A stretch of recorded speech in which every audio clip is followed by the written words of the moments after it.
এটা কি এতিমখানা মোড় বলে না?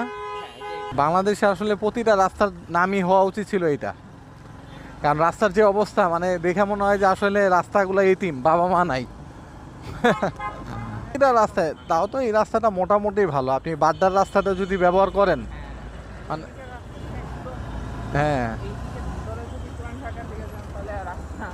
হ্যাঁ হ্যাঁ, এই জায়গায় জায়গায় গর্ত, আপনি হাতিঝিল ইভেন গত 1-2 বছর ধরে, মানে 1-2 বছর বেশি হবে, রাস্তা জায়গা জায়গা ভাঙা, মানে একটু পরপর পরপর পরপর গর্ত, এরকম বড় বড় গর্ত, মানে বাইকগুলা যদি জি হ্যাঁ হ্যাঁ ওই নিয়ম অনুযায়ী তো করে না, আবার দ্বিতীয় কথা হলো যে এই যে ধরেন একটু ভাঙে, এগুলা কিন্তু চাইলেই ঠিক করা যায়। তা আমরা হ্যাঁ হ্যাঁ এ- হ্যাঁ হ্যাঁ তারপর করবে।